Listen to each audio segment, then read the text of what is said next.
People use lures instead of bait because with bait you have to have it in one area, but with lures you move it around if you pull and attract fish.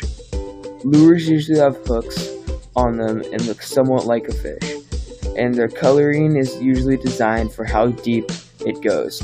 I want to make a lure that's effective in all areas, so I can go to a lake and fish easily and without having to wait for hours.